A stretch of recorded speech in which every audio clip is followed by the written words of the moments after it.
Chapter 25 is called Problems, Solutions, reading with the permission of Scholastic Books.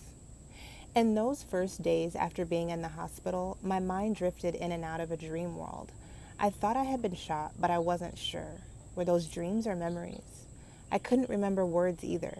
I wrote to the nurses asking for a wire to clean my teeth.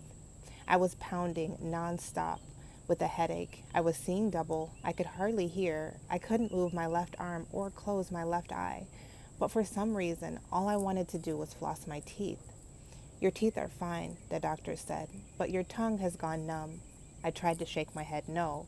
I wanted to explain there was something stuck in my teeth, but shaking my head set off a razor blade pain, and so I held still. I couldn't convince them, and they couldn't convince me. Then I saw that my green teddy bear was gone. A white one had taken its place. I felt a strange affection for the green teddy bear, since he was by my side since that very first day. He helped me. I took the notebook and wrote, "Where's the green teddy?"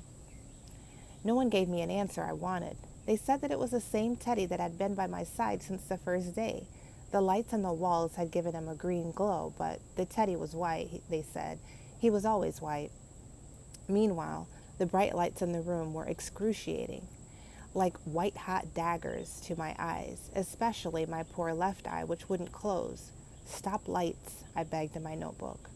The nurses did their best to darken the room, but as soon as I got some relief from the pain, my thoughts circled back to my father. My father, I wrote again in the notebook. When you can't move, you can't hear, and you can't see properly, your mind spins and spins, and my mind kept going back to the same question. Where was my father?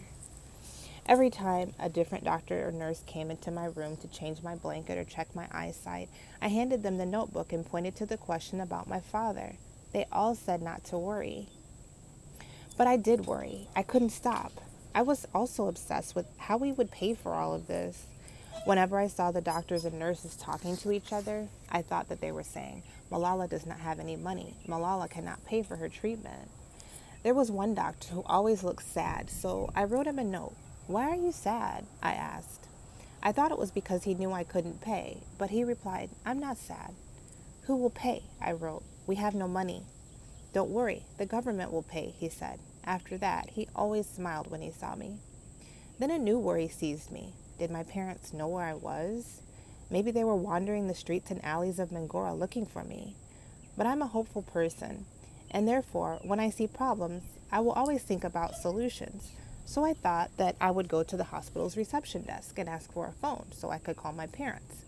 But then I realized that I didn't have the money to pay for such an expensive call. I didn't know how to dial Pakistan from here. Then I thought, I need to go and start working to earn money so I can buy a phone, and I'll call my family so we can all be together again. Dr. Fiona came into the room and handed me a newspaper clipping. It was a picture of my father standing next to the Pakistan's Army Chief of Staff. My father was alive, and in the background of the photo was a tall. I smiled. Something bad had happened to me, but I was alive, and now I knew my father was alive. That was a reason to be thankful. Then I noticed a figure in a shawl sitting in the back of the photo near my brother. I could just make out her feet. Those were my mother's feet. "That's my mother," I wrote to Dr. Fiona. That night I slept a bit better. I was in a full sleep. It was a sleep full of strange dreams. Dreams of being on a bed surrounded by lots of people. Dreams of being shot. Dreams of a bomb exploding. I would wake up and look around for the green teddy, but always there was just the white one. Now that I knew my family was safe, I spent all of my time worrying about how we would pay for my treatment.